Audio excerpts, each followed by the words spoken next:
el nacimiento de ese niño, si fue por parto natural, si fue por cesárea. ¿Por qué? Porque al nacer, la cavidad bucal de ese niño, como dijimos, dentro de la vida intrauterina, es estéril. Sale por el canal de parto si tiene un parto normal y adquiere todos los microorganismos de la flora del canal del parto de esa mamá. Y si sale por cesárea, ese bebé le rompe la bolsa y sale el líquido amniótico, le levantan a ese bebé para hacerle todos los estudios y adquieren los microorganismos del medio ambiente. ¿Qué quiere decir medio ambiente? Todos nosotros tenemos diferentes tipos de microorganismos en la piel, en el pelo, en las diferentes mucosas, pero no por eso van a ser cariogénicos. A nosotros nos interesa, los microorganismos son productores de caries, que son los cariogénicos. Entonces ese bebé... Terminan todos apareciendo. Perdón, ¿alguien me está preguntando algo? Bueno, ese bebé nace tanto natural o por cesárea, le dan el contacto piel a piel con la mamá, donde hace el primer contacto con la mamá, donde se siente seguro el niño, que eso van a ver después con la doctora Medina, toda la parte de psicología, donde le colocan al bebé en el pecho de la mamá. ¿Por qué es importante que hacen eso al nacer un niño? Porque hacen la unión del binomio, donde se vuelve a conformar la unión de la mamá y el bebé en una sola persona. Ahí esa mamá empieza a besuquear a su bebé. Después el bebé va a crecer y se va a ir a su casa, donde tiene un entorno de familia. Puede tener una niñera, puede tener un abuelo. ¿Qué es lo primero que hacen toda esa familia? Le besan en la mano, en la boca, en los pies. Recuerden que los bebés conocen todo el mundo a través de la boca. A través de la boca van conociendo el mundo. Todo lleva a la boca. Ese bebé pone su manito, pone el piecito, pone los juguetes, la cara, el pezón de la mamá. Todo lleva a través de la boca. ¿Sí? Entonces, nosotros, ¿cómo vamos a intervenir? Como estaba diciendo, de los microorganismos. ¿Qué tenemos que saber de esos microorganismos? A nosotros lo que nos interesa son los microorganismos cariogénicos. ¿Sí? Lo primero que van a colonizar van a ser los streptococcus salivarius, mitis, oralis, pero pueden estar todos esos.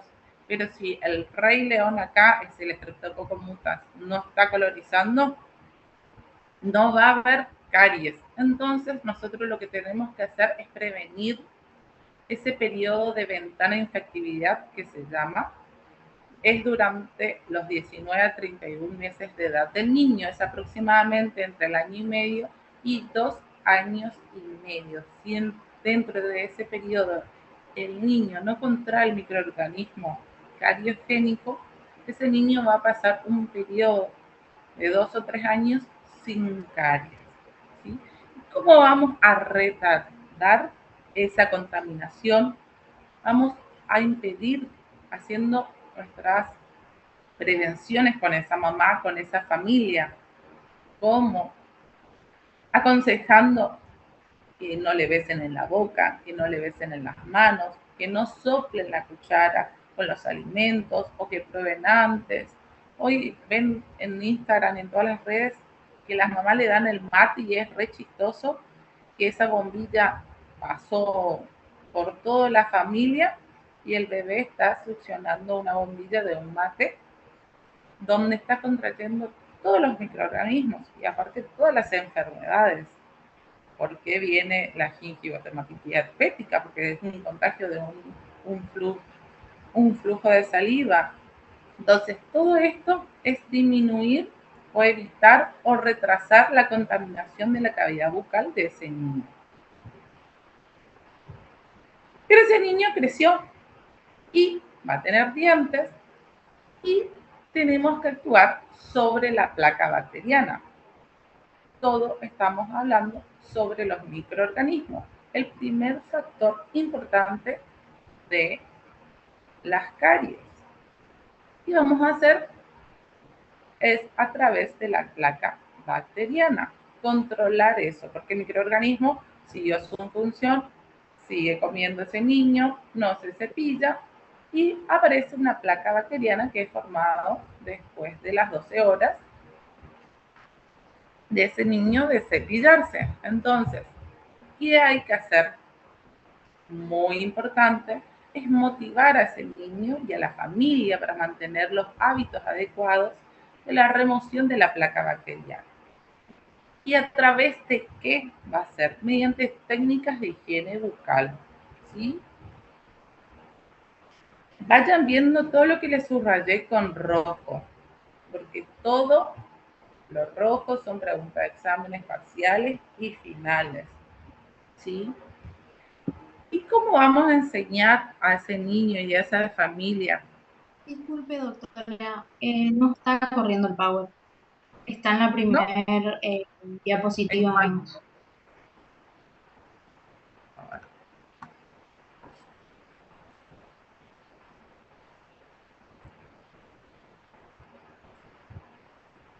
A ver ahí.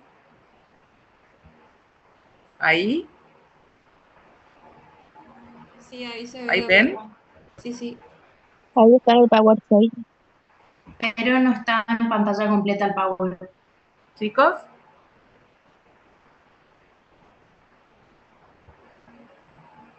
Hola. ¿No hay nadie?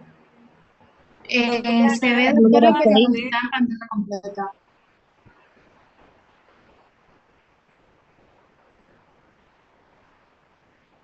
Hola. Claudia, no estás compartiendo pantalla y tampoco corrió nunca. O sea, de la primera de la ¿Se ve portada donde está ahí? el título, fuimos a control de placa bacteriana. Hola. ¿Me escuchás? Creo que no escucha. Ella es la que nos escucha entonces. ¿Ustedes me escuchan a mí, sí?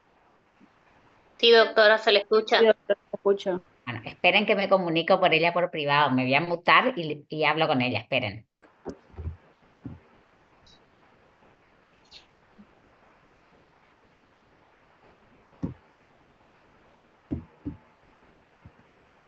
Hola. ¿Se escucha? Claudia, ¿me ¿Se escuchás? ve? Ahí. Claudia, Sí. ¿escuchás? Sí, te escucho. Bueno, se cortó todo. Escuchamos el principio, ¿viste cuando yo te dije que parecía que no corría la diapositiva? Sí. Bueno, nunca corrió. Nos quedamos en la primera donde estaba el título y vos seguiste hablando, hablando, hablando y de ahí nos fuimos derecho a placa bacteriana. No, no vimos los círculos de las caries, de cómo se produce la caries, nada. Eso no vimos. Nos fuimos derecho a control de placa. Yo no te interrumpí porque pensé que vos ibas a avisar. Y ahora no vemos tampoco que compartas pantalla.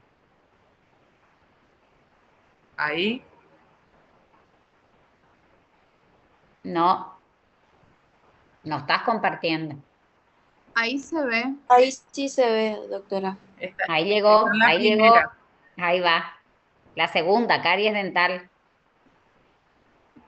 Ahí.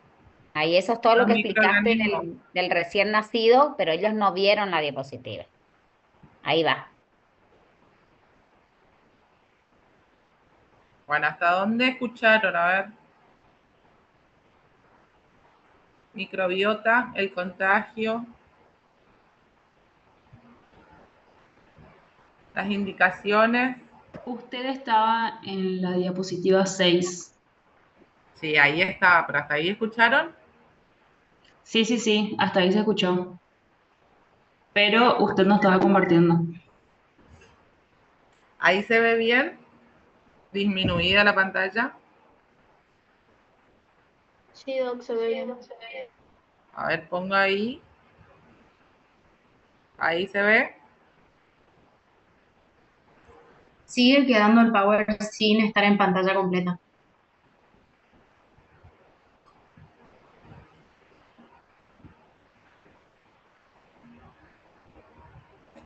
Ahí tampoco.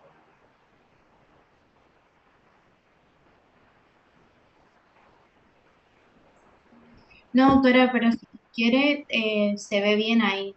Si va corriendo ahí sin poner en pantalla completa, se ve igual, así que de última no ponga en pantalla completa nomás. Bueno. Bueno, quedamos en manejo, el control de la placa bacteriana.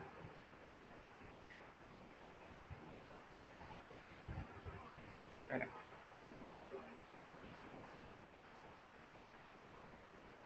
Doc, y usted dijo que subrayó cosas que van a preguntar en el parcial. Eso tampoco se vio. Lo anterior era la microbiota, cuál es el periodo de ventana. Eso están todo en los libros después, en los apuntes de la cátedra. Recuerden que esto es una guía para que ustedes sigan estudiando, así que, y es largo, por eso no quiero detenerme mucho porque todavía ni empezó toda la historia. Vamos, seguimos. Este niño creció y viene a su consulta, entonces, ¿cómo vamos a prevenir? Tiene placa bacteriana. Entonces, mediante la técnica de higiene bucal. ¿Cómo vamos a motivar a este niño? Vamos a utilizar sustancias reveladoras de placa. Estas sustancias reveladoras de placa, como anteriormente la doctora en el teórico de historia clínica le contó cómo se hacía la técnica, el índice, perdón, de O'Leary,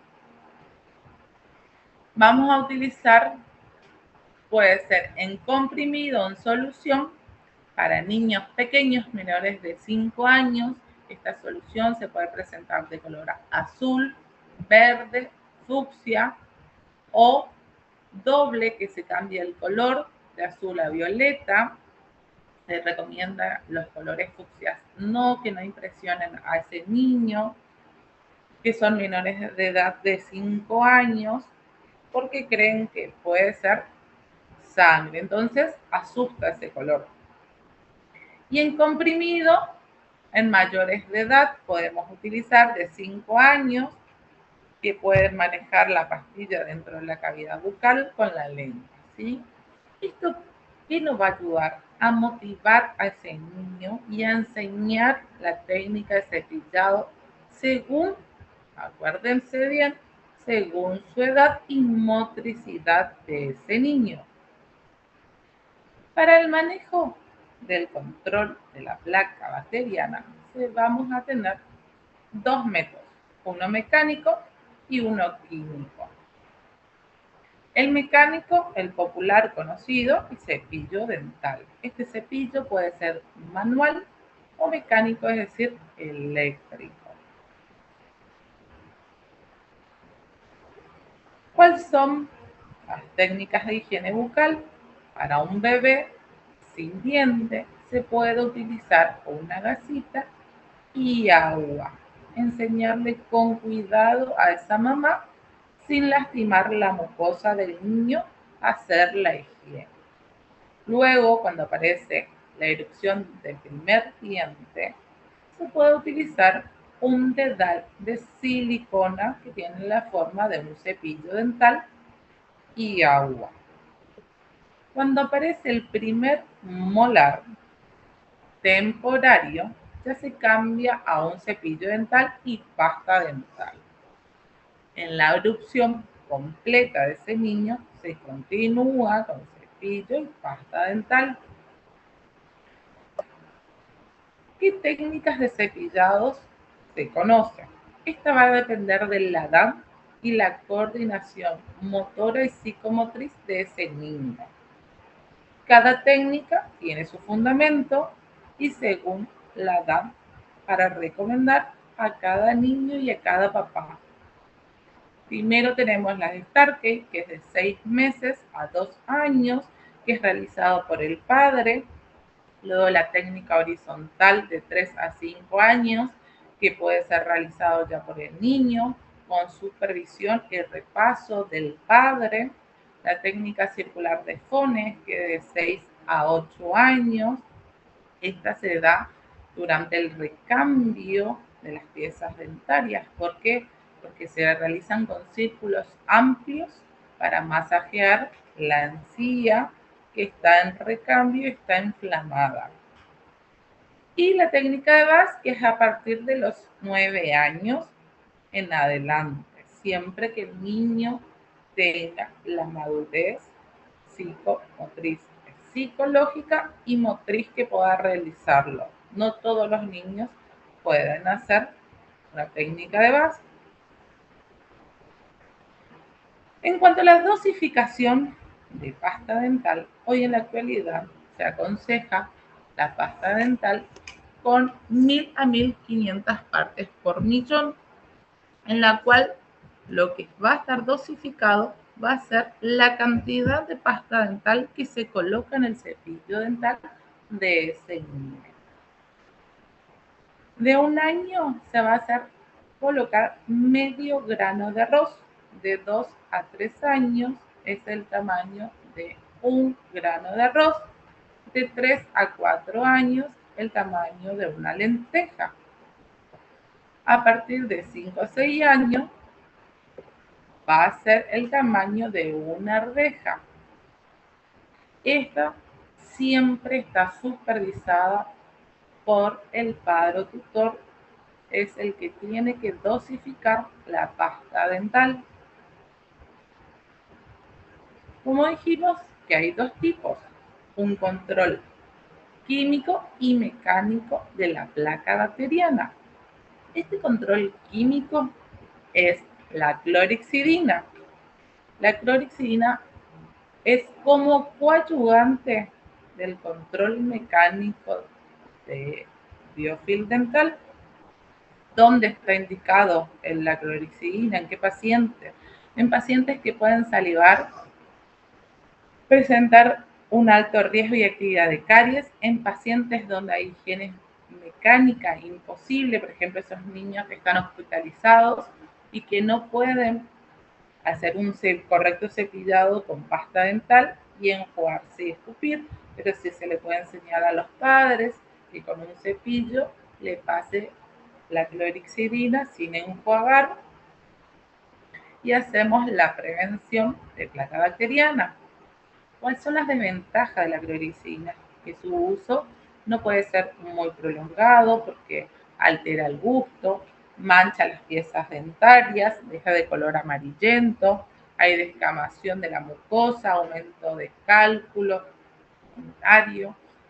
El uso es limitado, máximo 15 días. ¿Cómo se va a presentar comercialmente? Tenemos en soluciones en concentraciones bajas de 0,1%, 0,12%, del 0,2%, en geles de mayor proporción de 1%, de 5%, en barniz del 1 al 10%. ¿Cómo va a ser la administración? Va a depender de qué, del riesgo y la actividad de enfermedades de paciente, del tipo de paciente, la edad, la conducta física y mental, la práctica profesional. Se puede usar como embuches de 30 segundos, 2 veces al día, uno en la mañana y otro por la tarde, noche, solo por 8 días. Un buche diario por 15 días. En pastas dentríficas o gel de 0,5 a 1% por la noche durante 15 días, barniz al 1% de única aplicación una vez cada 3 meses a 6. ¿Vamos bien? ¿Se ve bien? Sí, doc. ¿Sí? Bueno. Ahora entramos en nuestra tercer patita, que es la dieta, el sustrato, el control de la dieta, ¿sí? Dijimos que tiene que haber varios factores para que se dé que se forme la caries. Entonces, el tercero es el control de la dieta, ¿sí? Ya la doctora en el primer teórico, en la parte de historia clínica, le dijo que nosotros teníamos varios anexos. Uno va a ser el control de los 7 días de la dieta del niño. Ya le voy a mostrar cómo hacer, donde esa información nos va a ser útil a nosotros para recoger todos los datos de esa alimentación de ese niño durante una semana. El odontólogo tiene que ocuparse de esos hábitos nutricionales para ayudar y aconsejar a los padres para modificar conductas. Nosotros aconsejamos, no somos nutricionistas, para estar obligando al padre que deje de darle dulces al niño. Aconsejamos sobre la dieta al padre de ese niño, donde tenemos que saber cuál es la escala de peligrosidad de los alimentos. Y la escala está determinada por el tipo, la oportunidad y frecuencia, ¿sí? De más a menos. ¿Qué quiere decir? Tipo sólido pegajoso, por ejemplo, una gomita dulce que le encanta a los niños. Se adhiere, es sólido y dulce. Este alimento queda mucho más tiempo adherido a la superficie del diente que un sólido pero no pegajoso. Por ejemplo, un alfajor o un líquido que puede ser una gaseosa. Ese sólido pegajoso permanece mucho más tiempo adherido a la superficie del diente. ¿Y qué pasa si este niño come gomita entre las comidas y antes de dormir cada 5 minutos? ¿Qué va a hacer? Va a mantener ese pH de 7, va a bajar a 5,5 y va a mantener un pH crítico. ¿Y qué va a pasar? Disminuye la capacidad buffer de la saliva de ese niño. Entonces va a mantener un medio ácido por un largo periodo de tiempo. Esto va a favorecer a los microorganismos, a la producción ácida, a la desmineralización y así sucesivamente. ¿Sí? Entonces, no es lo mismo un alimento sólido pegajoso con un alimento líquido dulce, o entre las comidas o durante las comidas. ¿Cuán frecuente consume ese niño un dulce? Si más de 6 veces, entre 3 y 6 veces o menos de 3 veces. Y acá está el popular cuadrito del registro de dieta de los 7 días del niño. Ustedes ya tienen que tener en cada historia clínica para cada paciente este cuadrito impreso. Pueden hacer en hoja, en computadora, a mano, como quieran, pero tiene que estar en su historia clínica. Una vez aceptado su paciente, le van a dar a la mamá que complete todos los días de la semana, de lunes a domingo.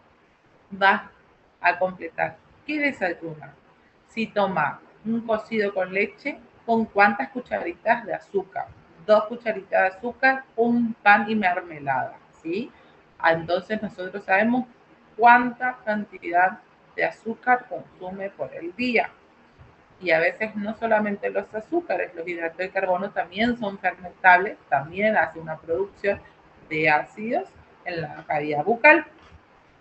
A media mañana que come una galletita, porque le dio de merienda en el jardín. En el almuerzo comió un guiso con pan y gaseosa.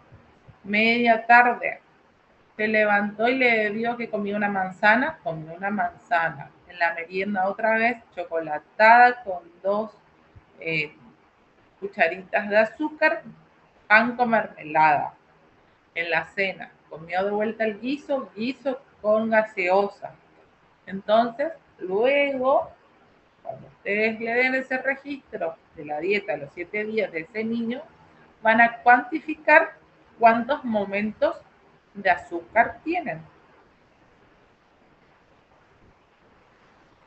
Y allí vamos a hacer el análisis de la dieta, donde vamos a tener en cuenta otra vez la sacarosa, el tipo, la frecuencia y la oportunidad de ese niño.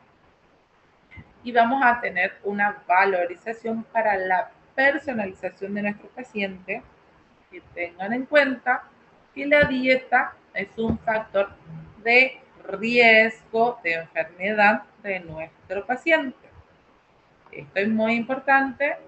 ¿Qué significa la dieta en la personalización de nuestro paciente? Significa riesgo de enfermedad. Es uno de los factores que contribuye a la formación de caries de ese niño.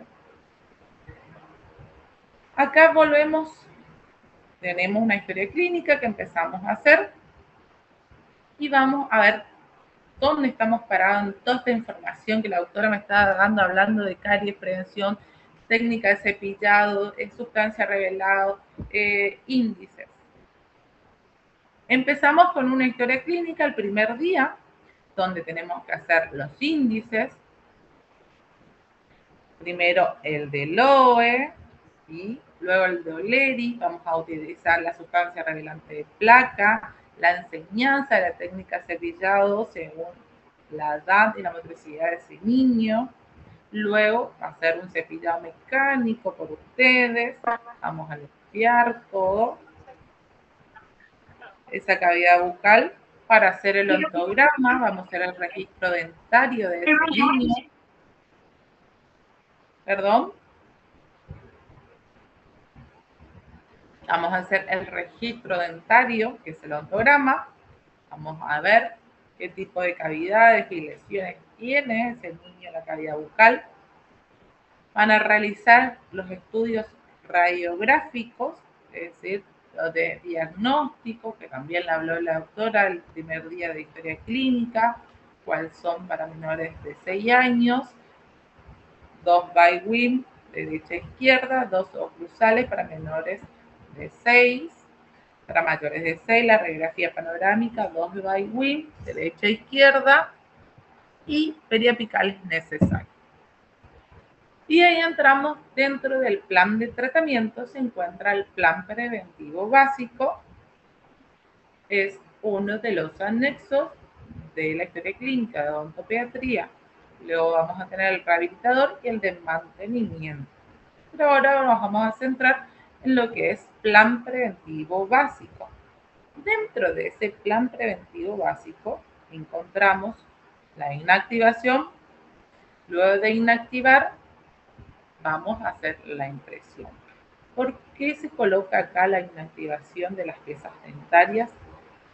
En aquellos casos, que ya les voy a explicar, que se realiza, no en todas las piezas dentarias, realizamos inactivación. Debemos inactivar antes de la impresión, porque muchas veces resulta como medios retentivos durante nuestra impresión y arrastra y se rompe nuestro alginato y perdemos esa impresión. ¿Sí? Después de la impresión vamos a hacer el flúor y el sellador. ¿Por qué salta todo esto? La doctora acá, nadie entiende nada. Porque entramos lo que es plan preventivo básico. O sea, vimos cómo prevenir las caries en nuestro paciente. Entonces, realizamos un plan preventivo para ese paciente que está sentado enfrente de ustedes. Es personalizado de acuerdo a todos sus riesgos que tiene. Este es el cuadrito del plan preventivo básico que tuvieron que haber visto en preventiva 2, que tiene 3 columnas donde está la acción y dentro de la acción vamos a tener el control de la placa, el control de la infección, el control de la dieta, el control del huésped y el control del medio ecológico. Según la personalización de nuestro paciente, con todos los datos anteriormente que tuvimos que haber recolectado por medio de nuestra historia clínica, vamos a personalizar a ese paciente y vamos a ver si es de bajo riesgo o riesgo de actividad de caries.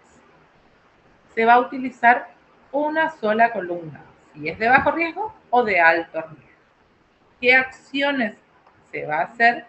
para prevenir, disminuir o bajar los niveles de infección. Este es un ejemplo.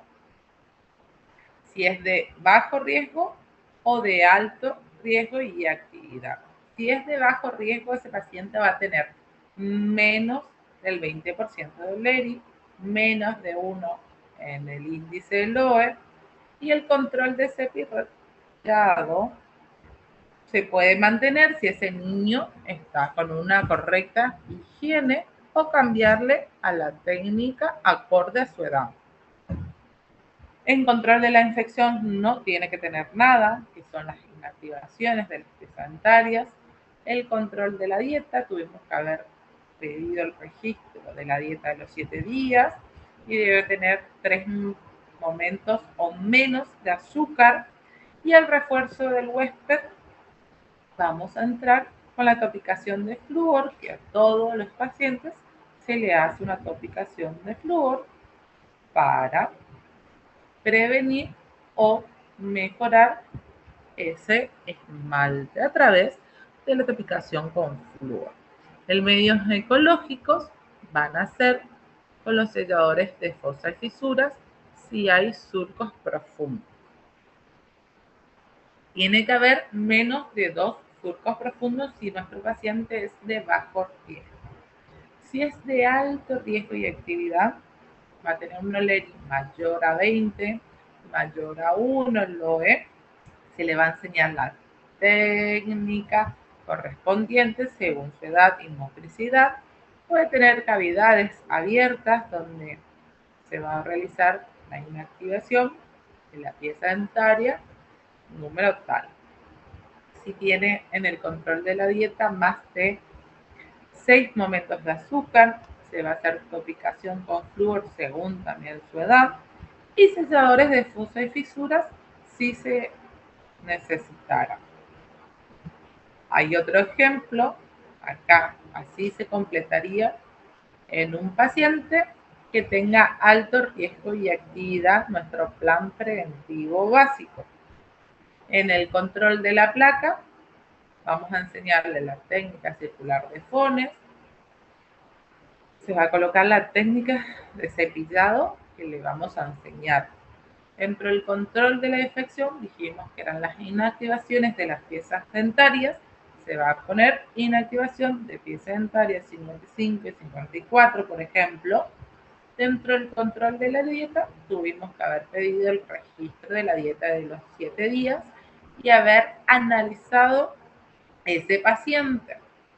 Le vamos a sugerir que consuma más frutas y verduras, sustituir el azúcar de mesa por edulcorante, sustituir el consumo de gaseosas por agua, llevar una alimentación más variable con mayor consumo de verduras. Recuerden siempre sugerir a ese papá o a esa mamá. Dentro del refuerzo del huésped, recuerden que el refuerzo del huésped, nuestra pieza dentaria, que es la cuarta pata para que se forme la caries. Entonces nosotros necesitamos reforzar. ¿Y cómo lo vamos a hacer? A través del flúor, mediante topicación con flúor, que vamos a colocar según la edad que esté indicada el tipo de flúor que vamos a recomendar, que puede ser barniz o gel.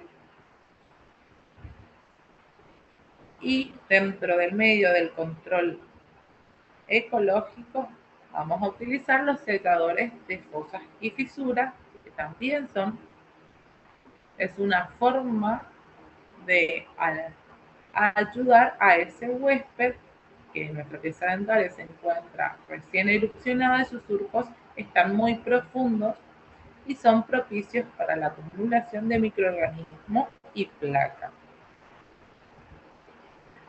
Hasta acá, ¿se entendió algo lo que es plan preventivo? ¿Están durmiendo? Sí, profe, se entendió. ¿Entendieron este ejemplo que se utiliza una columna o la otra? Y según la edad de nuestro paciente, ya vamos a ir desglosando cada una de las partes. Muy bien, volvemos otra vez a nuestras acciones dentro de la clínica. Quedamos en el plan de tratamiento, plan preventivo, el control de la afección. Y le dije que la inactivación de caries no es que vamos a inactivar todas las piezas dentarias. Ahora les voy a explicar en cuál sí y en cuál no. Primero que nada, que tenemos que saber qué es la inactivación de caries. Es un recurso para disminuir la infección de la boca a niveles aceptables. Por lo tanto, es aplicable para todos los pacientes, especialmente en aquellos con gran actividad de caries. ¿Qué es la inactivación? Es una técnica o maniobra operatoria propiamente dicha en la cual se realiza la extirpación manual del tejido cariado, y decimos manual porque no vamos a utilizar micromotor ni turbina. ¿Cuál es el objetivo importante de la inactivación? Es bajar los niveles de infección y de actividad de la enfermedad, así disminuyendo la flora cariogénica para llegar a niveles compatibles con salud. ¿Dónde está indicada la inactivación? Está indicada en caries amelodentinarias abiertas, en caries no penetrantes, con ausencia de dolor, fístula, movilidad, que no presente cambios de decoloración en la corona de la pieza dentaria en su totalidad. ¿Dónde está contraindicada? En caries sensibles, quiere decir que viene doliendo esa pieza dentaria por largo tiempo, por estímulos provocados, en caries profundas con compromiso pulpar y en caries inaccesibles, que quiere decir caries de surco. Le puse acá un ejemplo en la imagen izquierda, la de abajo. Esa sería una cavidad ideal para inactivar.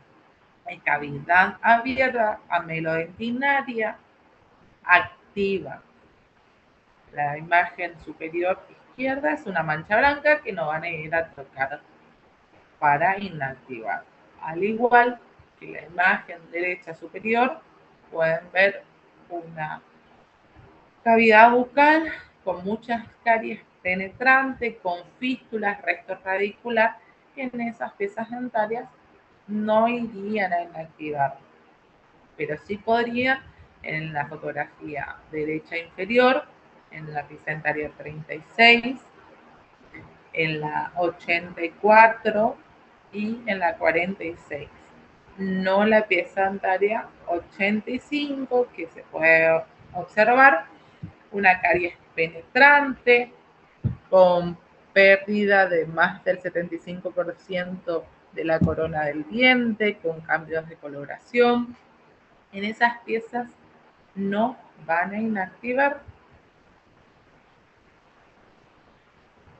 Bueno, ¿qué materiales vamos a utilizar? Todo lo que sea elementos manuales como excavadores, el aislamiento relativa, loseta, espátulas para cemento. ¿Con qué material podemos hacer la inactivación? Con el óxido de zinc eugenol reforzado, óxido de zinc eugenol puro y ionómero vivo. Recalco algo que en todos los exámenes finales repiten y la marca dicen Oser al óxido de zinc eugenol reforzado. Oser es la marca comercial del óxido de zinc eugenol, ¿sí? Porque hay otras marcas, pero no significa que estén diciendo que es un óxido de zinc eugenol reforzado. Oser es la marca comercial. ¿Cuál va a ser el manejo clínico? Ya van a ver en el próximo teórico lo que es psicología y manejo de la conducta del niño. Dentro del manejo de la conducta de ese niño, lo más importante recurso que utilizamos en la odontopediatra es la motivación del paciente con decir, mostrar y hacer. Hay otras que cuando den el teórico van a ver, pero la más importante y la más utilizada que van a ver en todos los teóricos es decir, mostrar, hacer. ¿Qué quiere decir? Vamos a contarle a ese niño con palabras sencillas, de acuerdo a su edad, a su entendimiento, qué es lo que vamos a hacer.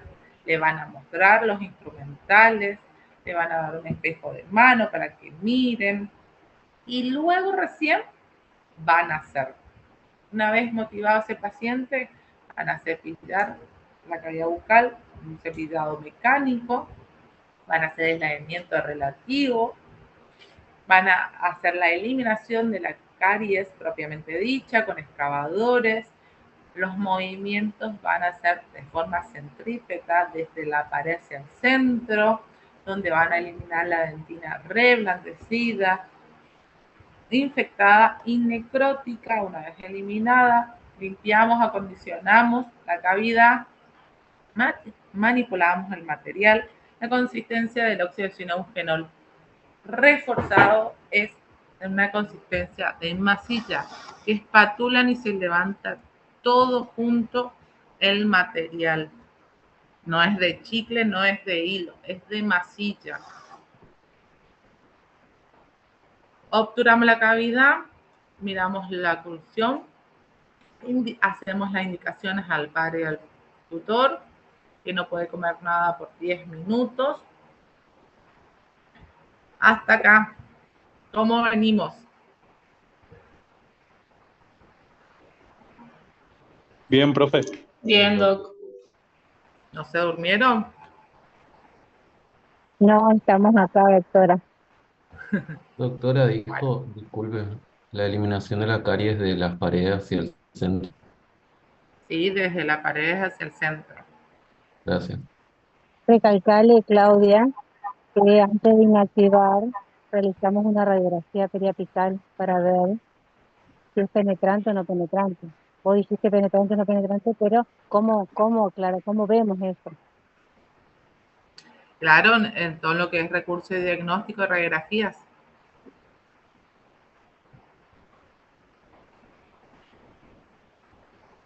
¿Ven el siguiente Power ahora? Sí, profe, se ve. Bueno, quedamos en nuestra patita que era el huésped, ¿sí? ¿Cómo íbamos a reforzar a ese huésped? A través del flúor. Volvemos a nuestro cuadrito de historia clínica. ¿Dónde estamos parados en la clínica? Índice, ontograma, estudio radiográfico, que es lo que está recalcando la doctora Elizondo, de cómo sabemos si esas piezas dentarias son caries penetrante o no penetrante, a través de nuestros estudios radiográficos de rutina que tenemos que hacer para ese paciente. Que dijimos que menores de 6 años eran 2 Bywin, derecha e izquierda, 2 oclusales superior e inferior y periapicales necesarias. Si es mayor de 6 años, 2 Bywin, derecha e izquierda, panorámica y radiografías periapicales para niños, las necesarias. Entonces, sabemos si esa pieza dentaria o no es penetrante. Recién ahí seleccionamos las piezas dentarias a inactivar. Bueno, quedamos en la inactivación, realizamos la impresión que vamos a hacer de los modelos de estudio de nuestro paciente para luego realizar el estudio de la oclusión de ese niño y vamos a hacer un flúor. ¿Dónde entraba el flúor? En el refuerzo del huésped en el plan preventivo básico. Todo un tragalengua. Volvemos a nuestro cuadrito de plan preventivo básico, donde la acción en la cuarta era el refuerzo del huésped. ¿Mediante qué? Mediante la topicación de flúor. En ambos casos se va a utilizar para el paciente de bajo riesgo como el de alto riesgo. Para el de bajo riesgo, para ayudar a fortalecer ese huésped, y el de alto riesgo para disminuir la actividad de caries. ¿Vamos entendiendo dónde está el flúor o no? ¿En qué parte estamos parados? ¿O le estoy mareando? ¿Se marearon? Doc dijo que entonces para bajo riesgo sería refuerzo, ¿no? ¿Sí dijo? ¿Cómo? Que Acordate que para es el tu plan paciente, preventivo. Siempre va a estar el refuerzo del huésped. En cualquiera de las columnas, de bajo riesgo o de alta actividad. El flúor, ¿se entiende? sí, perfecto. Claro, usted dijo que entonces en alto riesgo sería para disminuir la actividad y en bajo riesgo Claro, sería para, para para reforzar. no. Claro, bien, eso. Bueno, ¿qué sabemos del flúor? Flúor es un elemento químico que simboliza con la letra F. Químicamente es un no metal clasificado dentro de las categorías de los halógenos que a temperatura ambiente se encuentra en estado gaseoso. ¿Cuál es el fundamento de la utilización del flúor? Es reforzar la estructura del esmalte del diente susceptible, haciéndolo más resistente al ataque de ácidos de los microorganismos de la placa bacteriana, ya que inhibe la desmineralización y promueve la recristalización o remineralización de la pieza dentaria.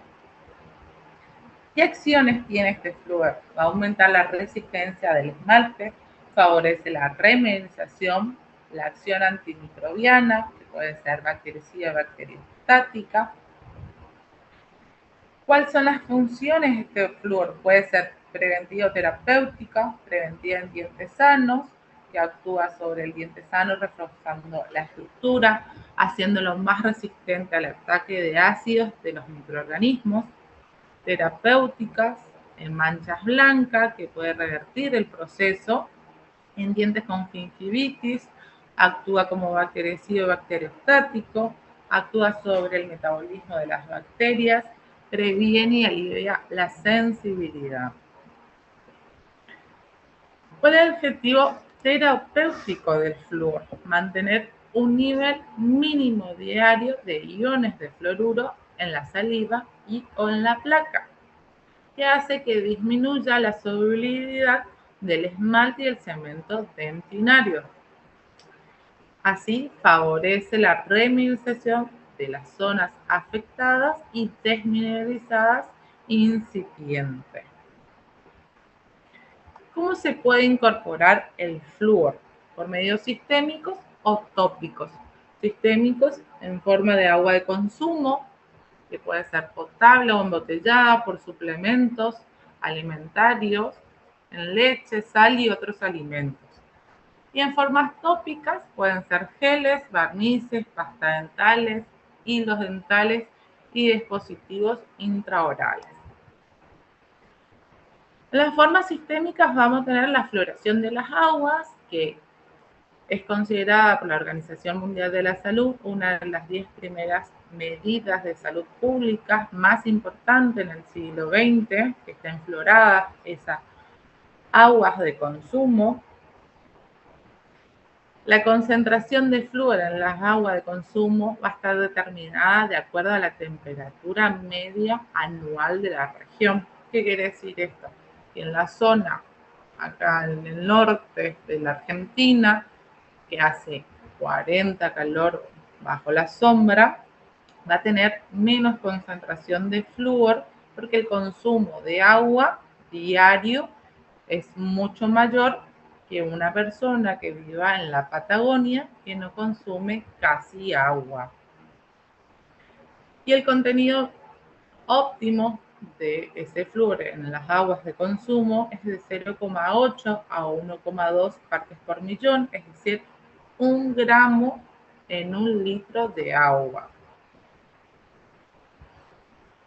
La fluoración de las aguas no produce efecto adverso en la salud general. El riesgo es de 2 a 22 de producir fluorosis leve en niños, mayormente las comunidades fluoradas, y su ausencia no incrementa la producción de caries, es decir, que si no están fluoradas las aguas, es que va a aumentar la producción de caries en la comunidad.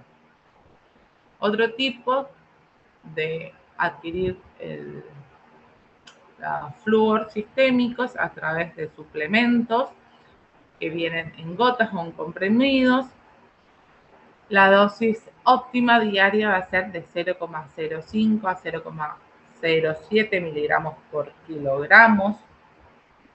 Estos suplementos van a estar indicados en pacientes específicos, no a todos vamos a dar flúor sistémico, sino en aquellos pacientes que no pueden cepillarse con una pasta dental fluorada, en pacientes con alta actividad de caries, en la cual hay que verificar que ese paciente no tenga otra fuente de consumo de flúor, es decir, en una alimentación o muchos alimentos con conservantes, traen muchos conservantes como el flúor. Entonces tenemos que recaudar toda la información con esa familia, de ver cómo es la alimentación para no sobreexponerlo a una dosis de flúor. ¿Y cómo se va a indicar la administración de este suplemento fluorado? Pues se va a indicar media hora antes de la ingesta de alimentos, preferiblemente antes de dormir. Los flúor tópicos. ¿Qué es una topicación? Es una actividad que busca aplicar, frotar o poner en contacto la porción coronaria del diente con una sustancia que contenga flúor para incorporar a la superficie y hacerlo más resistente a la caries. Acá ya empezamos a todo lo que es tópico, externo. ¿Cómo puede ser esa topicación? Puede ser de aplicación profesional o de autoaplicación. Los de aplicación profesional tenemos los geles, las espumas y barnices. Ya vamos a ver cada uno. Los de autoaplicación, el dentrístico, enjuagatorio y fluoruros de aplicación en casa. Los de aplicación profesional son aquellos que se aplican en el consultorio dental por un profesional. Las concentraciones de flúor utilizadas son relativamente altas y la frecuencia de aplicación es baja.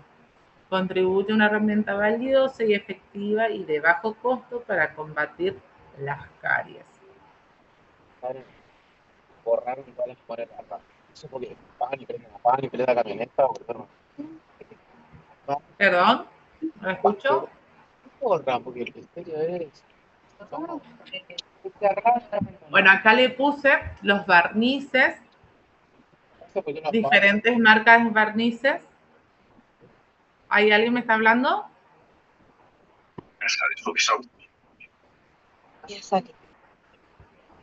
Parece que no. Bueno, le puse las diferentes marcas comerciales, el Nafresin, que es uno de los más baratos, los barnices florados, el Durafab, es como el tesoro en la Argentina, si encontrás, le guardás. Y el de 3M, que viene en monodosis para un solo paciente. Son diferentes calidades, pero también buena calidad y diferentes precios, donde vamos a tener que pueden presentarse en fluoruro de sodio de 2,26% con un pH de 7, 2.600 partes por millón, o el barniz de fluoruro de selenio al 0,1% con un pH de 7, de 1.000 partes por millón de flúor. ¿Sí? Esos son los más conocidos, acá lo que más van a conseguir en la Fresim, y el de 3M por ahí suelen conseguir en Klauber o en un Suem. ¿Cuáles son las indicaciones de este barniz florado? Vamos a utilizar En pacientes menores de 6 años, pacientes con lesiones de caries incipiente, con muchas manchas blancas, en adolescentes con muchas manchas blancas, pacientes con discapacidad que no pueden realizar o no se ven imposibilitados para realizar una adecuada higiene oral, en pacientes con cerectomías, en pacientes con riesgo medio o sometidos a quimio o radioterapia. ¿Cuáles son las Profe, contraindicaciones? ¿Sí? ¿y ese barniz que es de marca Nafrecin Ajá. también nos puede servir? Sí, es el que van a Ah, conseguir sí o sí, seguro. ok, porque justo tengo ese, por eso la pregunta. Gracias. Ese, menores de 6 años.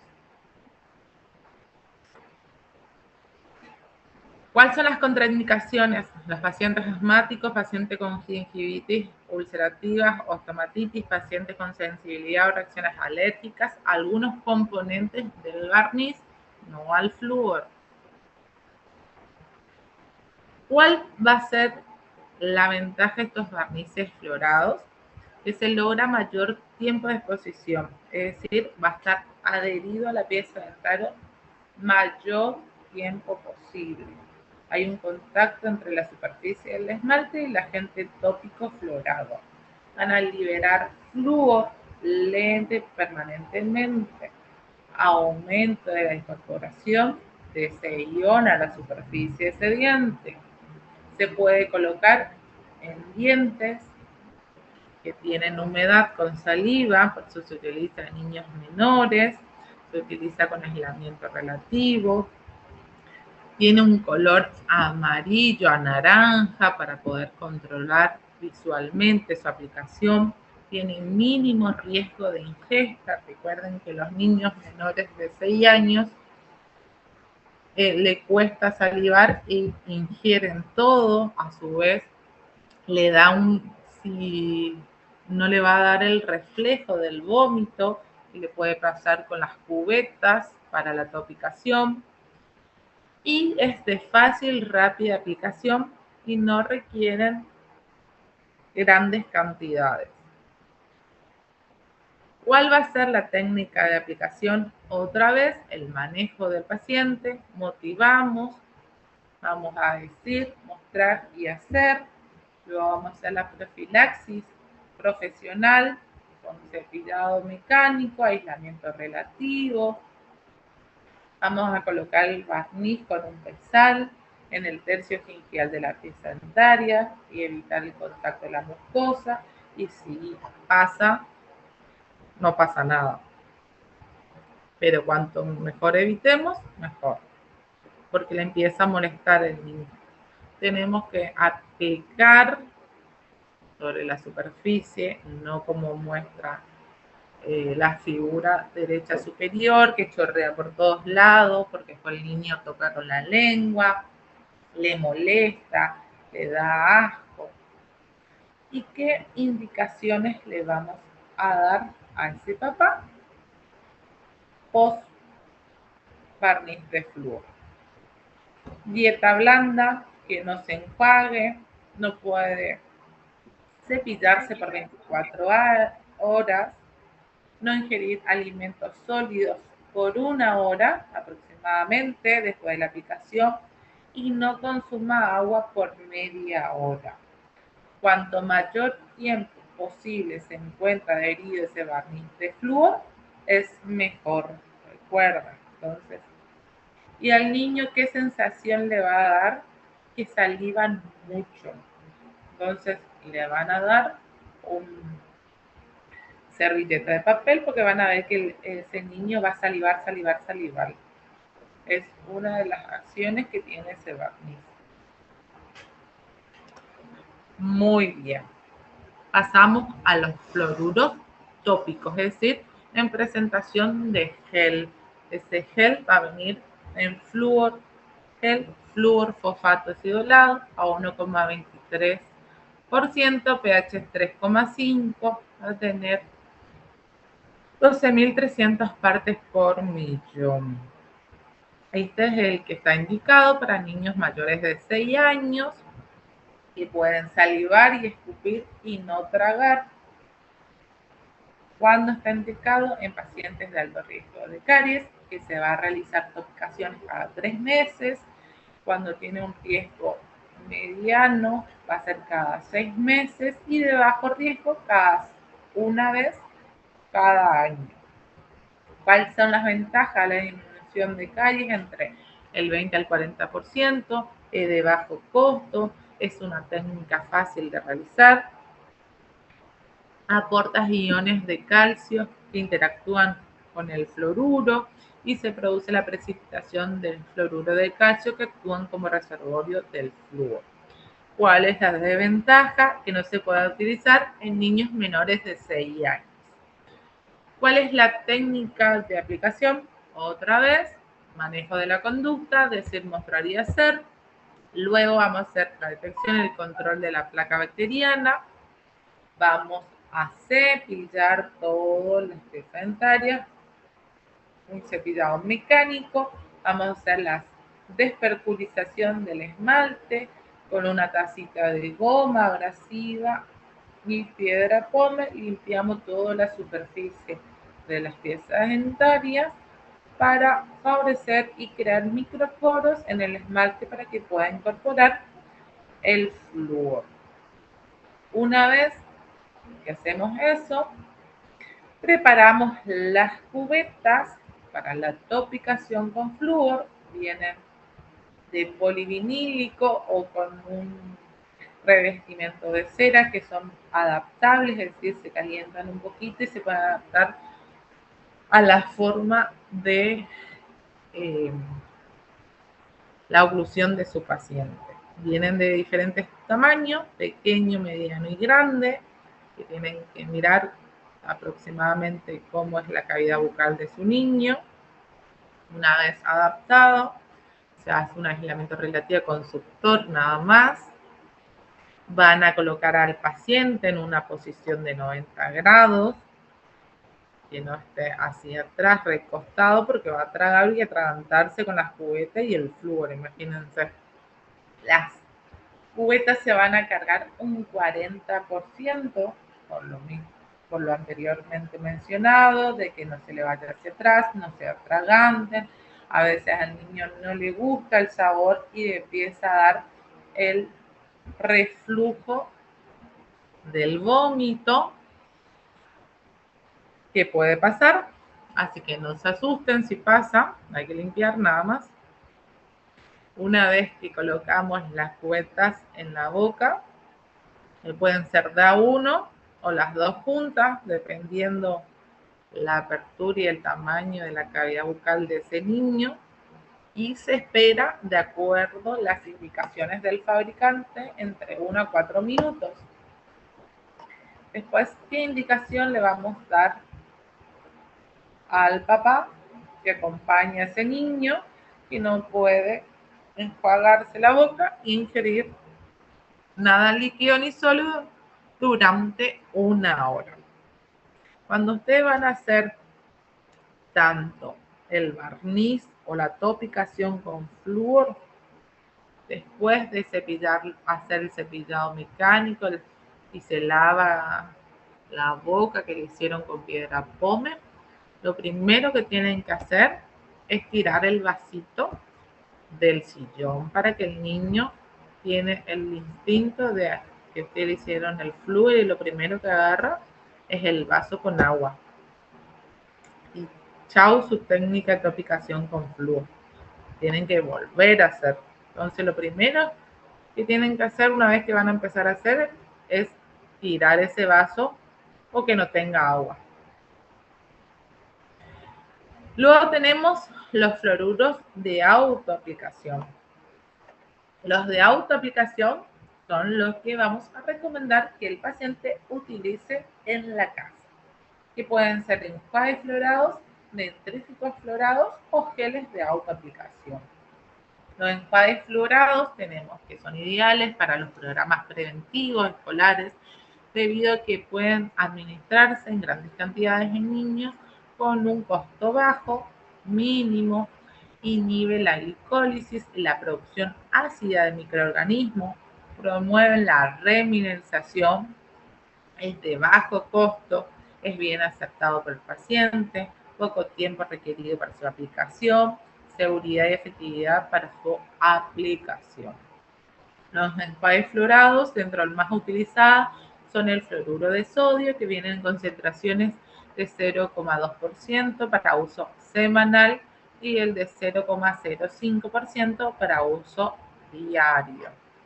¿Cuál es la técnica de aplicación? Después del cepillado habitual, se va a colocar en la tapita de ese buche 5 a 10 mililitros o en una cuchara sopera sin diluir con agua. Se va a pedir que haga buches con intensidad durante 1 minuto, se saliva y no debe ingerir nada 30 minutos después de haber realizado.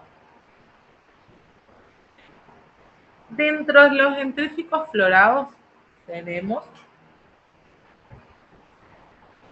son generalmente utilizados para el paciente con alto riesgo de caries, son mezcla de agentes abrasivos, detergentes, saborizados, de productos químicos para prevenir patologías como las provechosas caries. Vienen en una concentración de flúor de 0,1%. En porcentaje, recuerden que en partes por millón vienen de 1000 a 1000 partes por millón. Y dentrífico vamos a utilizar según la edad, en realidad el tamaño según la edad, que hoy ya le mencioné durante las técnicas de cepillado cuánto íbamos a recomendar de la dosificación de la pasta dental en niños según la edad. Menores a 2 años va a ser medio grano de arroz, de 2 a 3 años va a ser 1 grano de arroz, de 3 a 4 va a ser el tamaño de una lenteja y mayores de 5 a 6 años el tamaño de una arveja. Las pastas dentales, la mayoría hoy en día vienen de 1000 a 1500 partes por millón. Recuerden que es en la cantidad de la dosificación de la pasta dental. ¿Qué tenemos que tener en cuenta? Que los niños de 1 a 3 años ingieren el 30 al 75% de la pasta dental. Por eso es la recomendación de la dosificación según la edad. Y en niños de 4 a 7 años aproximadamente ingieren entre el 20 y el 40%. Yo le puse, hay muchas pastas dentales hoy en día en el comercio, en la farmacia. Algunas de Colgate todavía vienen con los dibujitos de niños con 500 partes por millón. Hay otras que ya vienen de 1000 a 1400 partes por millón, por ejemplo el de Colgate Triple Acción. Y un dato muy interesante para que no sea una excusa, porque hoy en día está muy en auge, que hay muchas personas con celiaquía y niños con celiaquía. Las pastas dentales vienen sin TAC para niños o personas con celiaquía. Miren las cajas, miren las recomendaciones, aprendan a mirar, a observar qué tiene esas pastas dentales, qué tienen esos materiales que compran, que le venden cualquier cosa, igual le venden vencido. Sepan mirar lo que compran en las casas dentales, porque ensartan cada cosa a ustedes y no saben ni lo que compraron después. Bueno, después tenemos los geles de autoaplicación. Los geles están indicados en pacientes que tienen una actividad de caries con presencia de múltiples manchas blancas en casos de hipersensibilidad y gingivitis. Se utilizan pacientes mayores de 12 años que es el fosfato de sodio al 1% con un pH de 5,6. ¿Cómo se va a utilizar este gel? Va a ser durante 4 noches seguidas, después del cepillado nocturno habitual sin pasta. Se va a aplicar medio centímetro de gel en el cepillo y se va a aplicar. Salivar, no se enjuaga, no hay que ingerir ningún líquido ni sólido. Después de 40 noches se pasa a una fase de mantenimiento que se puede ir incorporando nuevamente el cepillado con la pasta dental fluorada habitual o enjuagatorios fluorados de uso semanal o diario. Hoy en día existen muchas agentes o componentes o pastas que ya vienen con flúor adicionales como con zinc, xilitol, el hilo dental fluorado, goma de mascar fluoradas, que hay una combinación de fluoruros con xilitol que la mayoría pueden comprar hoy en día los chicles de bajo azúcar que tienen su componente el xilitol y el fluoruro, selladores de fosas y fisuras que tienen resinas con intercambio heteroiónico y tiene su componente flúor, por eso lo utilizamos, materiales dentales como algunas resinas compuestas, los ionómeros vítreos, algunos cementos, no todos. Hay que saber leer las indicaciones del fabricante y sus componentes.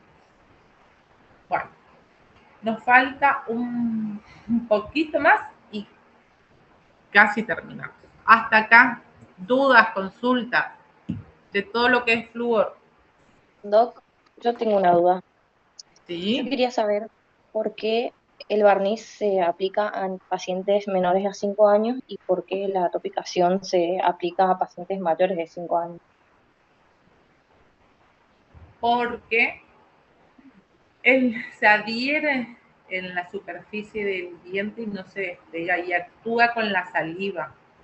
En cambio, el barniz se adhiere, actúa con la saliva, porque imagínate un niño menor de 5 años, saliva por todos lados, no se queda quieta. Es una penca sencilla. Y si te tocó con la lengua, salivó, te tocó, se adhirió el barniz. Y que el niño menor de 5 años traga, te va a tragar, no sabe escupir.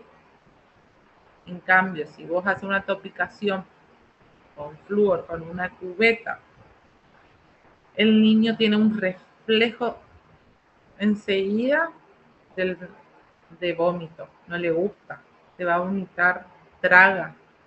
Si vos cargaste en exceso, hubo un consumo exceso de flúor. ¿Se entiende? Porque uno más Sí, fácil gracias. para la edad y otro más difícil. ¿Sí? No quiere decir que no se pueda hacer, se puede hacer, pero vos tenés mayor riesgo de que consuma ese niño que trague porque no sabe salivar. ¿Sí? Gracias, Doc. Otra duda, consulta. Nos faltan selladores y terminamos. Vale, acá tienen que preguntar porque después se van y no saben lo que le dijo la doctora. ¿Seguimos? Sí, Doc. Bueno. Selladores de fosa y fisuras. ¿Ven la diapositiva? Sí, doctora. Bueno, seguimos. ¿Dónde estábamos? Historia clínica, plan de tratamiento, plan preventivo básico. Dentro de nuestro plan preventivo básico, ¿dónde están los selladores de fosas y fisuras? En la acción de control del medio ecológico. Estos selladores de fosas y fisuras, ¿qué son? Son materiales resinosos ionoméricos que se aplican sobre la superficie del diente y actúan como barrera mecánica, impidiendo el contacto del esmalte con las bacterias y los carbohidratos. ¿Dónde están indicados los selladores? En fosas y fisuras de molares íntegros recién erupcionados, en pequeñas hipoplasias, manchas blancas, surcos profundos. ¿Dónde está contraindicado? En niños con baja susceptibilidad a la caries, dientes erupcionados por más de 4 años, que son libres de caries, en niños que presentan caries incipientes, caries de primera aparición y oclusales. ¿Qué función tienen estos selladores de fosas y fisuras? Prevención, suprime el hábitat bacteriano, facilita la limpieza de las fosas y fisuras. ¿Cuáles son los requisitos que deben reunir este material? Se debe unir al esmalte, de fácil y rápida aplicación, buen escurrimiento, resistencia al esmalte, baja solubilidad y rápida polimerización. ¿Qué piezas dentarias vamos a sellar? Vamos a sellar molares permanentes con su corona totalmente erupcionada, es decir, en niños desde los 6 a los 12 años aproximadamente, y en premolares cuya morfología sea retentiva. No en todas las piezas dentarias vamos a sellar. ¿Sí? ¿Cómo se clasifican estos selladores? Según su composición, según su polimerización, según la presencia de carga y del color. Según su composición, con y sin flúor, la polimerización puede ser de autopolimerizable o de fotopolimerizable. Según la presencia de carga, con carga y sin carga en su composición química. El color blanco o opaco, que va a ser transparente y matizado. Nosotros elegimos en la cátedra que sea blanco para poder visualizar y controlar ese sellador. Y también traten siempre que cuando lo realicen en su consultorio sea blanco, porque cuando vaya otro profesional sepa que tiene un sellador ahí, y a veces cuando colocan el transparente no se nota y van a eliminan o levantan ese sellador por no visualizar. ¿Qué pasos vamos a realizar en la clínica? Vamos a seleccionar primeramente el material. Vamos a preparar nuestra mesa de trabajo. Vamos a llevar a cabo un aislamiento absoluto. Recuerden siempre, primer paso, motivación de nuestro paciente. Decir, mostrar y hacer. Decimos, mostramos y hacemos. Y más sobre todo para el aislamiento absoluto. Sí o sí, el sellador se hace con aislamiento absoluto. Una vez que hacemos el aislamiento absoluto, hacemos la profilaxis con un cepillo de goma, piedra pómez y agua.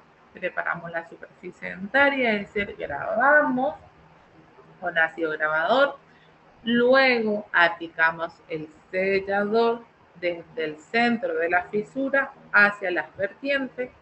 Fotopolimerizamos, chequeamos la retención y luego la oclusión. Vamos de vuelta a la técnica: aislamiento absoluto, profilaxis, grabado ácido, aplicación desde el centro hacia afuera, es decir, del centro de la fosa o fisura hacia afuera. Fotopolimerizamos, controlamos. Hay que controlar el sellador. Hay que sellar en su totalidad. Hay que mirar que no haya presencias de burbuja, de que no haya interferencias oclusales y que no haya restos en el espacio interproximal. ¿Qué controles vamos a tener en cuenta posteriormente? Hay que ir controlando ese sellador no haya salido en algún extremo, porque eso genera un medio de retención para la placa y así formarse una caries debajo de ese sellador. ¿Sí? Hay que controlar cada 6 meses los selladores. No es hacer nomás por hacer. Hay que hacer con aislamiento absoluto y bien hecho, porque a veces es más contraproducente que ayudar a ese niño. Y otros de los selladores que hoy le mencioné eran los ionoméricos, que vamos a utilizar ionómeros como selladores. Se presentan una retención casi inadecuada, sin embargo se utiliza para aumentar la liberación de flúor en aquellos casos que las piezas dentarias no se encuentren totalmente erupcionadas, son piezas dentarias permanentes jóvenes y que luego, una vez erupcionada en su totalidad, se va a reemplazar por un sellador resinoso. Bueno, y hasta acá llegamos todo lo que es caries, manejo preventivo, flúor, inactivación, plan.